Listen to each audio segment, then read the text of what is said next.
जी त्रिनाथ जी, आपका बहुत धन्यवाद आध्यात्मिक चौपाल में निमंत्रण के लिए। और जैसा कि आप देख रहे हैं, स्वामी विवेक विचार और हम स्वामी नीरव असीम दोनों चौपाल में बैठे हुए हैं और कुछ वार्तालाप अध्यात्म से संबंधित जो भगवान श्री रजनीश के शिष्य होने के नाते एक शुरुआत, जो आज जो कन्फ्यूज़न्स हैं उनके बारे में। तो मैं शुरू करना चाहूँगा उस क्षण से जो हम कह सकते हैं कि सदगुरु के अंतिम क्षण थे और अंतिम वाक्य थे, वहाँ से मैं शुरुआत करना चाहूँगा। जैसा कि हम जानते हैं कि उनके जो अंतिम वक्तव्य था वो अपने स्वप्न को लेके था, जिसके बारे में उन्होंने कहा कि I leave my dream to you. मैं अपना स्वप्न तुम्हें सौंपता हूँ। किसको संबोधित कर रहे हैं ये हमें जानना है। और मेरा प्रत्येक सन्यासी मेरा उत्तराधिकारी है। अब सन्यासी और उत्तराधिकार, ये दो बातें कहीं और एक स्वप्न की बात कही, ये तीन बातें मैं चाहता हूँ कि स्वामी विवेक विचार इस पे अपना वक्तव्य दें। भगवान श्री रजनीश की जय। भगवान श्री रजनीश की जय। स्वामी जी, बहुत एक नई शुरुआत हो रही है यहाँ हम आपके साथ बैठ के, और कैमरे के पीछे जो हैं त्रिनाथ जी, हम सब लोग बहुत दिनों से इस पे सब बात करते रहे, पर अब ये ऑन रिकॉर्ड हम लोग बात कर रहे हैं, जिससे कि जो भी देखने वाले हैं वो भी हमारी बातचीत सुन सकें। हम लोग आपस में ही केवल बात करके ना रह जाएं, वो बात आगे भी पहुँचे। तो इसके लिए ये शुरुआत की गई है आध्यात्मिक चौपाल की। तो ये चौपाल आगे बढ़े और अच्छी तरह से बढ़े, और जो भी बारीकियां हैं हमारे मन की, हमारे आसपास के वातावरण की, वो हम इसमें क्लियर करें। तो ये बहुत अच्छी शुरुआत है। सबसे पहले तो ये बात। अब दूसरी बात जो आपने अपनी तरफ से बात कही, तो इस पे हमारा मत थोड़ा अलग है कि जो ये I live you my dream वाला मामला है, ये भगवान ने नहीं कहा। ये भगवान के द्वारा अपॉइंटेड कुछ लोगों ने आके बाद में सभा में कहा। इस पर कन्फ्यूज़न है। आज की तारीख में जो भगवान की पूरी सभा चल रही है, जो भी हम सब भगवान के लोग हैं, जो भगवान की चित्र की माला अपने गले में लेके घूमते हैं, और अंदर भी है हमारे भगवान, और उन्हीं के शब्दों की वजह से हम लोग समाज और सिस्टम में फिट नहीं हो पाते हैं। सभी रजनीशियों का लगभग ये हाल है, कम या ज़्यादा हो सकता है। तो जहाँ तक I live you my dream का प्रश्न है, ये बाद में प्लांट किया गया है। आज की तारीख में तो यही समझ में आता है। तो ये स्वामी जी बात है। दूसरी बात आपने क्या कही, थोड़ा याद दिलाइए आप। मेरा प्रत्येक सन्यासी मेरा उत्तराधिकारी है। जी, जहाँ तक ये वाली बात है, तो भगवान ने कभी सिस्टम को बहुत सेंट्रलाइज करने की बात नहीं कही। और जो वसीयतनामा एक जैसे चीज़ होती है, अक्सर बड़े लोग अपनी एक वसीयत लिख जाते हैं कि साहब मेरे बाद मेरा ये उत्तराधिकारी होगा। जनरली जिनके बच्चे होते हैं उनके तो वही उत्तराधिकारी होते हैं, लेकिन जिनके बच्चे नहीं होते और बहुत सारी चीज़ें सांसारिक रूप से जहाँ इकट्ठी हो जाती हैं, तो वहाँ परंपरा है कि कोई ना कोई अपना सक्सेसर छोड़ के जाता है व्यक्ति, उसको लिख के चला जाता है। तो भगवान श्री रजनीश ने वो किसी के बारे में नहीं लिखा है।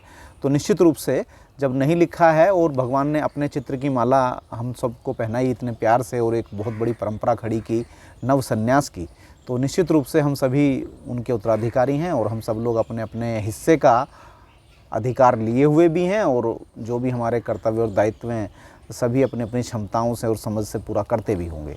जी,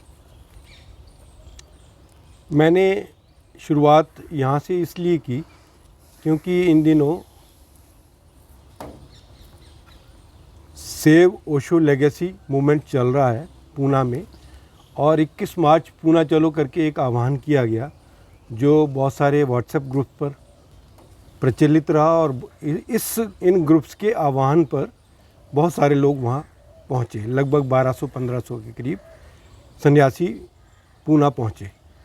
तो सेव ओशो लेगेसीज जो इसका नारा दिया गया या इसको आह्वान किया गया, मैं इसलिए इस पॉइंट को उठाया, यहाँ से शुरुआत करी कि लेगेसी की क्या क्लैरिटी है, लेगेसी से आप क्या लेते हैं। और जो उन्होंने कहा कि मेरा प्रत्येक सन्यासी मेरा उत्तराधिकारी है, तो उत्तराधिकार हमारे पास क्या है और उनका स्वप्न क्या है, इसको आप जरा सा।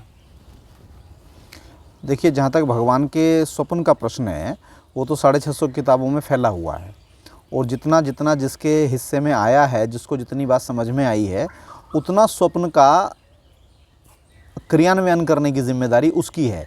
तो भगवान के स्वप्न की चिंता ना करके प्रश्न इस बात का आ जाता है कि हमको क्या बात समझ में आई। जो बात हमको समझ में आई, हमको उस काम में लगना है। भगवान का स्वप्न ढूंढने जाएंगे तो 650 किताबों में खुद भगवान भी खो जाएंगे। भगवान भी वापस आके भगवान भी नहीं ढूंढ पाएंगे कि उनका स्वप्न क्या था, वो भी नहीं बता सकते आके। तो इसलिए निवेदन ये है कि भगवान के स्वप्न की चिंता ना करके जो बात उसमें से हमको समझ में आई, उस पर काम करने की ज़रूरत है। और जहाँ तक बात आपने कही, वो जो भी आप शब्द कह रहे हैं, जो ब्रांडिंग वाला शब्द है, जो सेव लीगेसी आपने कहा, तो जो ब्रांडिंग है, मतलब ब्रांडिंग वाले शब्द की तो कोई लीगेसी नहीं है। और जिन लोगों ने ये मूवमेंट चलाया, वो लोग तो खुद उसी साजिश के हिस्से हैं। अभी एक छोटा सा हम आपको कोट पढ़ के सुनाते हैं। भगवान ने कहा, अमेरिका से जब आए वो और विश्व यात्रा करने के बाद वापस आके लौटे और मुंबई में आके सुमिला में ठहरे, तो वहाँ 3 छोटी छोटी किताबें बोली उन्होंने। तो उसी में से एक किताब का ये हिस्सा है, तो इसको हम पढ़ के सुनाते हैं, उससे आपको बात थोड़ी सी क्लियर होगी। भगवान कहते हैं, हर्षिदा, साजिश बड़ी है, कहना चाहिए अंतर्राष्ट्रीय है। झूठ को भी अगर बार बार दोहराया जाए तो वह सच मालूम होने लगता है। अगर यूरोप के सारे देशों की पार्लियामेंट मेरे खिलाफ यह कानून बना सकती है कि मैं उनके देश में प्रवेश नहीं कर सकता, तो निश्चित ही साजिश अंतर्राष्ट्रीय है और पीछे धर्मगुरुओं का हाथ है, राजनेताओं का हाथ है, धनपतियों का हाथ है। उनके पास ताकत है। लेकिन यह बात मैं स्पष्ट कर देना चाहता हूँ कि झूठ के पास कितनी ही ताकत हो, सत्य के समक्ष झूठ नपुंसक है। वे सारी साजिशें बेकार हो जाएंगी। जो मैं कह रहा हूँ अगर वह सच है और जो मैं कह रहा हूँ अगर वह अस्तित्व के अनुकूल है, जो मैं बोल रहा हूँ वह सनातन धर्म है, तो इस लाइन को दोबारा थोड़ा ध्यान दीजिएगा। वह जो मैं बोल रहा हूँ वह सनातन धर्म है, तो सारे षड्यंत्र, सारी साजिशें मिट्टी में मिल जाएंगी, उनकी कोई कीमत नहीं है। भगवान श्री रजनीश, फिर पत्तों की पाजेब बजी, प्रवचन नंबर 1। तो कहने का अर्थ ये है कि वो साजिश जो है उस टाइम से स्टार्ट है जब रजनीशपुरम हमारा बना। तो 84 में वो पूरी प्लानिंग उसमें शामिल हो गई और 85 से तो पूरी तरह से नियंत्रण में उन लोगों के ये पूरा हमारा मूवमेंट है। तो जो भी भगवान को भगवान कहने से भी कतराते हैं, भगवान को भगवान लिखने से भी डरते हैं, ये वो सब लोग हैं जो उस साजिश के जाने या अनजाने हिस्से हैं। जानकर तो बहुत ही कम लोग हिस्से हैं, लेकिन ज़्यादातर लोग भोले भालेपन में हिस्से हैं। जैसे स्वामी जी अब आप ही हैं, तो अब आपने मतलब भगवान को भगवान कहना मतलब आपने सुना ही नहीं, मतलब बीच में जब से आपकी एंट्री हुई भगवान की दुनिया में। ये तो पिछले दिनों, थोड़े से दिनों से हम लोग इस बात पे आए कि भी हम लोगों को ब्रांड का बोलना, लिखना, पढ़ना बंद करना चाहिए, तभी उसका सही सही समाधान हमको मिल सकता है। तो रजनीशपुरम ही हमारी सर्वोच्च उपलब्धि है भगवान के पूरे दर्शन की, भौतिक उपलब्धि। जहाँ तक आंतरिक उपलब्धियों की बात है, वो तो सबकी अपनी अपनी निजी है और सबके अपने अपने दावे भी हो सकते हैं और कुछ लोग मौन भी हो सकते हैं इसमें, तो इसका कुछ ठीक ठीक पता नहीं किया जा सकता। लेकिन जहाँ तक भौतिक उपलब्धि की बात है, तो रजनीशपुरम हमारी उपलब्धि है और रजनीशपुरम के बाद से ही ये साजिश शुरू है। तो इसलिए निवेदन है कि जो आपने बताया कि जो मूवमेंट आपने लीगेसी वाला मूवमेंट अभी बात की, ये सब लोग तो उन्हीं के एजेंट हैं, OIF के। ये सब तो OIF के एजेंट है जिन्होंने नारा दिया है। जी स्वामी जी। मैं पिछले 20-22 वर्षों से देख रहा हूँ आप इस क्षेत्र में बहुत शिद्दत के साथ इस कार्य में लगे हुए हैं, भगवान के प्रचार में, प्रसार में या उसके काम को लेखा जोखा करने में, या जैसे आपके शब्दों में अब जो आपने अपना स्थान चुना है हस्तिनापुर, और वहाँ पर जो आपने आध्यात्मिक विश्वविद्यालय की घोषणा करी है और उसे आप अनुसंधान केंद्र के रूप में भी कहते हैं, तो और आप जिस अनुसंधान में लगे हुए हैं, तो ये जो आपने अनुसंधान केंद्र या आध्यात्मिक विश्वविद्यालय की घोषणा करी है, इसमें आप का अब तक का निचोड़ क्या है?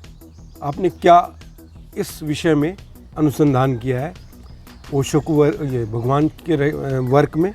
तो मैं ये जानना चाहता हूँ कि आपका अब तक का जो अनुभव है, जो आपने इस क्षेत्र में काम करते हुए पाया है। इस पूरी प्रक्रिया में जहाँ तक आपने जैसा कि बताया, आप हम लोग पिछले 20 साल से लगभग परिचित हैं और लगातार आपने सब चीज़ों को होते हुए देखा, चाहे वो अखबार चला हो या हम लोगों ने लगातार शिविर लगाए हैं, उसमें आप भी सक्रिय रूप से आयोजनों में शामिल रहे, और तमाम ये जो चिंतन मंथन सब चलता है उसकी मीटिंग्स होती हैं, उसमें भी आप रहते हैं और रेगुलर आपसे व्यवहार है ही है। तो इस 20 साल का निचोड़ यही है कि हम बहुत बड़े ट्रैप में फंसे हुए थे जब हम आए, लेकिन आज की तारीख में हम उससे निकले हुए हैं। वो अनुसंधान की वजह से ही निकले कि लगातार एक एक चीज़ के पीछे जब खोजबीन की गई तो पता चला कि भगवान का नामो निशान मिटाने की साजिश है।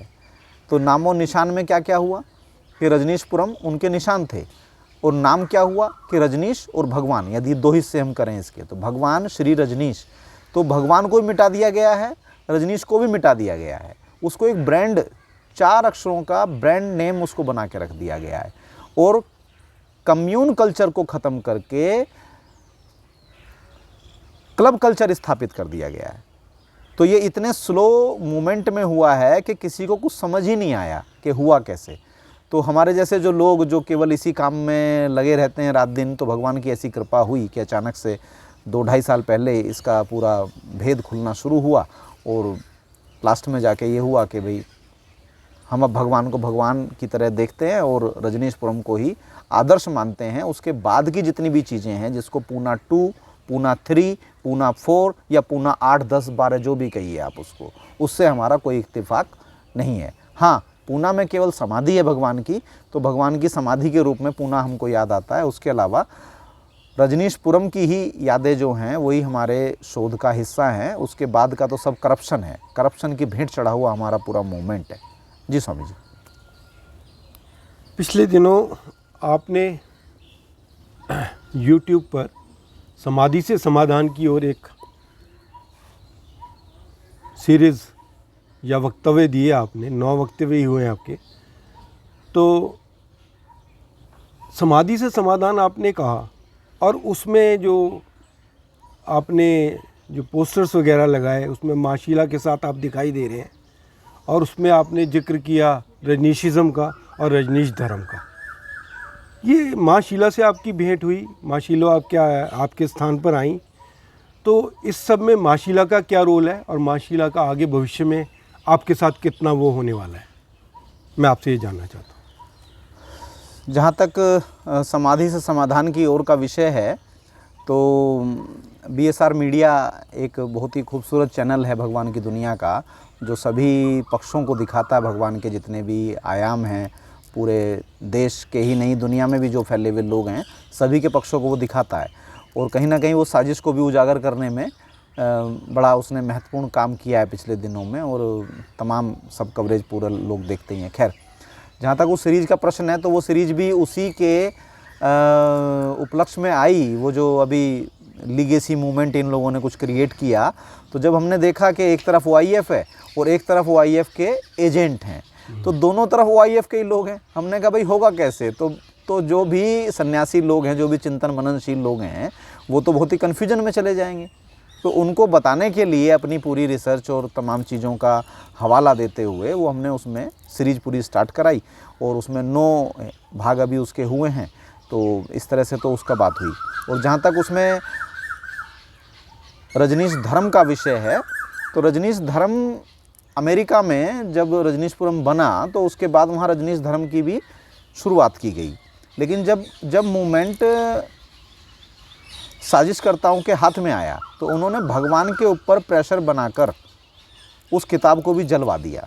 तो वो 40 साल पहले एक दुर्घटना हुई और हम ऐसा मानते हैं अपनी शोध के अनुसार कि 40 साल के बाद से जिस दिन से वो किताब जली उसकी होली आज तक जल रही है और पूरा रजनीश का जो मूवमेंट है जो बहुत आगे जा सकता था वो आगे जाने की बजाय आपस में ही उलझता जाता है और उसमें एक अंदर से आग लगी हुई है।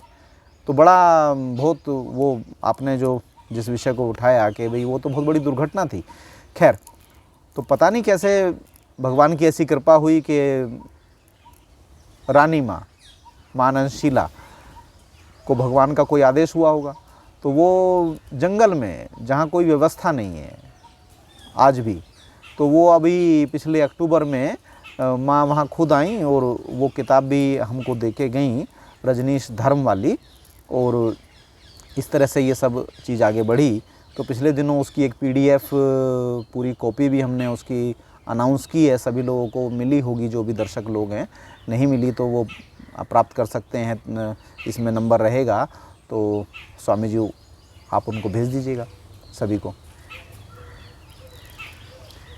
मैंने इस सवाल में ये भी पूछा था कि माँ शीला का, माँ आनंदशिला का इसमें क्या रोल रहेगा आपके रजनीशपुरम और रजनीश धर्म के स्थापना में।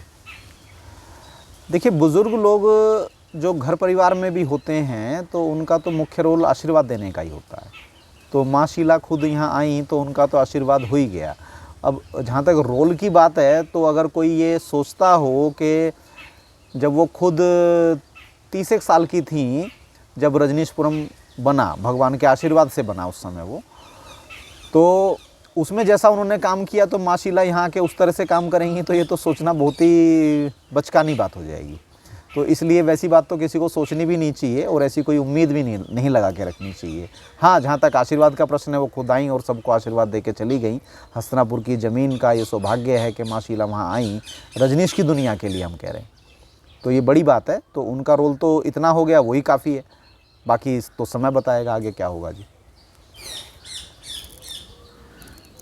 जी स्वामी जी, तो इस मूवमेंट के हश्र का आपको क्या पहले से पता था कि 21 मार्च पूना चलो जो आह्वान है ये असफल होने वाला है, और इसमें ये गड़बड़ियाँ हो सकती हैं, ऐसे मारपीट हो सकती है, ऐसे नुकसान हो सकता है, इस तरह कुछ लोगों को जेल में डाला जा सकता है, क्या इसका पहले से आपको अंदाज़ा था या इसकी कोई तैयारी थी? कोई भी जो भी व्यक्ति फुल टाइमर हैं रिसर्च के फील्ड में, वो किसी भी घटना को देख के बहुत कुछ उसके बारे में पहले से बता सकते हैं, ये एक जनरल बात है। तो हमने जो बातें देखी और समझी और समाधि से समाधान की और एपिसोड में कही हैं, वो कोई बहुत अनोखी बातें नहीं हैं, बहुत जनरल बातें हैं। जब डेली की प्रैक्टिस है, लोगों से मिलना है, जुलना है, उनकी बातों को समझना है, काम करने के पैटर्न को समझना है, और जो सामने पुलिस है, प्रशासन है, OIF है, उसके पैटर्न को समझना है, तो कुछ चीज़ें बहुत साफ उसमें दिखाई पड़ती थीं। तो इसलिए उसमें सब कुछ कहा गया समाधि से समाधान की ओर में। और जो ये घटनाक्रम घटा है, जब एक ही चीज़ के दो हिस्से आमने सामने खड़े हुए हों, तो उसमें जो भी लोग गलती से आ जाएंगे, जैसे भगवान के भेजे हुए वरुण वहाँ पहुँच गए और वरुण के साथ जो वहाँ घटनाक्रम हुआ, तो वो होना ही था। उसके लिए उन एजेंटों ने क्या कहा, जो नेता बने हुए घूमते थे वो लीगेसी मूवमेंट के, कि साहब ये हमारा व्यक्ति नहीं है, हमारा व्यक्ति नहीं है, जबकि उसने बिल्ला भी लगाया हुआ था उनका, और फिर भी उन्होंने ऐसा कह दिया। यानी कि ये मूवमेंट तो ऐसा कुछ पक ही रहा था, वो पक के जो आया है सामने, अब तो सबके सामने ही है। तो आइडियाज़ थे, तो एग्जैक्ट फिगर तो किसी भी चीज़ की आप भविष्य की तय नहीं कर सकते, खासतौर पर जब पब्लिक मूवमेंट हो रहा हो। मशीनों के संबंध में आप व्यवहार तय कर सकते हैं, लेकिन जहां भीड़ इकट्ठी होगी, भीड़ में क्या परिणाम आएगा एग्जैक्ट कोई नहीं बता सकता उसका। लेकिन फिर भी जो आइडिया होता है उसके आसपास ही घटनाक्रम हुआ है और वैसा ही सबने देखा है जी। इस मूवमेंट के बाद आपको क्या लगता है कि जो अवेयरनेस बढ़ी है, जो थ्रू आउट मीडिया में सब जगह जो व्यूअरशिप बढ़ी है, और जो लोग जो चाहने वाले हैं शो को या भगवान को, तो क्या उनके लिए कुछ हमारे पास संदेश है? जहाँ तक अवेयरनेस का प्रश्न है, वो तो लगातार ही बढ़ती है। भगवान ने भी 25-30 साल सभी को अवेयर किया, और उसके बाद उनकी तमाम ऑडियो हैं, वीडियो हैं, किताबें हैं, उपलब्ध हैं, तो अवेयरनेस तो बढ़ती है। तो अवेयरनेस तो बढ़ेगी। और जहाँ तक संदेश की बात है कि भाई अपनी जिम्मेदारी पे जो भी काम है वो करें और नेताओं के भरोसे पे ना रहें, ख़ास तौर पे गैर जिम्मेदार नेताओं के। और ख़ास तौर पे जो इस बार मूवमेंट के नेता थे, ख़ास तौर पे उनसे बच के रहें, क्योंकि वो तो सब लोग OIF के ही हैं, पढ़ाए हुए, सिखाए हुए, बताए हुए। ये सब वो लोग हैं जो 85 में रजनीशपुरम टूटने के बाद जिस OIF के हाथ में पूरी कमान थी, ये उसी के अंडर में काम सीख के आए हुए हैं। ये यदा कदा क्या रोज़ रोज़ ही बड़ाई करते रहते हैं OIF के कामों की। निकम्मे लोग, मतलब जो भी कुछ कर दिया उसी की तारीफ़ करने में लगे रहते हैं, जबकि रजनीशपुरम के सामने आज भी हम 10% भी स्थिति में नहीं है। रजनीशपुरम एक कितना सफल एक्सपेरिमेंट था कि उसके बाद में भगवान का जो काम है दुनिया के 200 देशों में पूरा खड़ा हो जाना चाहिए था। पता ये चला कि वहाँ समाधि, उसकी ईंटों पर ही लड़ाई हो रही है, समाधि पर ही लड़ाई होने लगी। तो ये 33 साल में हाल है। तो जो लोग नेता हैं वर्तमान, वो सब लोग OIF के ही हैं, इसीलिए भाषा भी वही बोलते हैं, काम भी वही करते हैं, कोई जिम्मेदारी बिल्कुल लेते नहीं हैं और सब होच पोच करके रखा हुआ है। जी स्वामी जी।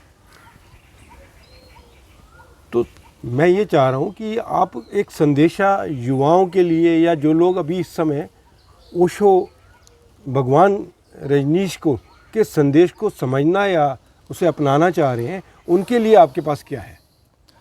देखिए, युवाओं का जहाँ तक प्रश्न है, युवाओं के पास उतनी प्रतिभा होती है कि वो 50 चीज़ों को पढ़ते हैं और समझते हैं और अपने लिए जो उनके स्वविवेक पे आधारित होता है उसको वो मैसेज को ले लेते हैं और उससे वो अपना जीवन जीते हैं। सभी जी रहे हैं, जो भी दर्शक देख रहे हैं वो भी, और जो नहीं देख रहे हैं वो भी। तो संदेश की ज़्यादा आवश्यकता नहीं है, वो सब लोग उतने समझदार हैं अपना मैसेज लेने के लिए। मैसेज रजनीशी बूढ़ों के लिए हो सकता है।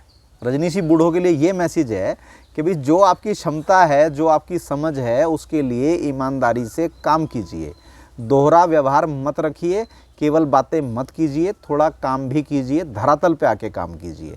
अध्यात्म के लिए अपनी आंखें बंद कीजिए, अपने लिए कीजिए जो कुछ करना है। जब आंख खोल के आप बात करें तो ध्यान की कम बात करें, ध्यान में केवल जो रेगुलर सेशंस हैं वहाँ सीखें और अपने अपने घर जाके ध्यान करें। लेकिन बातचीत जो है ध्यान की बंद करके कुछ काम की बात करें, कुछ प्रैक्टिकल की बात करें।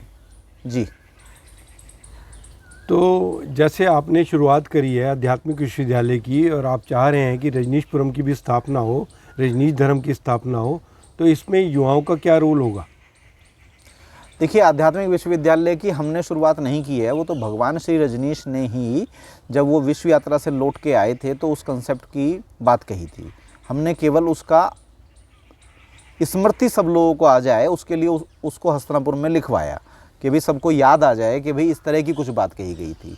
अभी तक तो क्लब कल्चर में केवल लोग साप्ताहिक मिलते हैं 2 घंटे के लिए और नाच कूद के वापस चले जाते हैं, जिसको वो ध्यान कहते हैं। हम उसको थोड़ा हल्का करके नाच कूद ही कह रहे हैं केवल, चूँकि उनका उद्देश्य लगभग वही होता है। चूँकि ध्यान तो एकांत में बैठ के अपने अपने घरों में सभी लोग करते ही होंगे ना, तो ये मिलते किस लिए हैं? ये तो केवल नाचने कूदने के लिए मिलते हैं। तो केवल आध्यात्मिक विश्वविद्यालय सबके संज्ञान में आ जाए, केवल इसलिए वो लिखा गया है। तो शुरुआत हमने नहीं की है, वो भगवान की ही सब बात है और उसी को हम बस याद दिलाने की कोशिश कर रहे हैं। इस मूवमेंट के बाद हस्तिनापुर का क्या रोल होगा? इस मूवमेंट के बाद हस्तिनापुर का रोल, पहली बात तो इस मूवमेंट से पहले भी हस्तिनापुर का रोल हमेशा से ही है। जब से भगवान ने हमको हस्तिनापुर भेजा और सारी गतिविधि हुई है, तो पिछले कई सालों से हम सब लोग जितना मिलके काम कर पाते हैं, तो लगातार उसकी बात एक सामने सबके रहती है। तो लगातार हम लोग अपनी आगे जो भी रिसर्च आएगी, जो भी रिपोर्ट बनेगी, उस पर मतलब काम करते रहेंगे और आप सब लोगों को बताते रहेंगे। और आप सब लोग अपनी समझ से, समझ के, समझदारी से काम करते रहिए अपना अपना जो करना है। धन्यवाद स्वामी जी।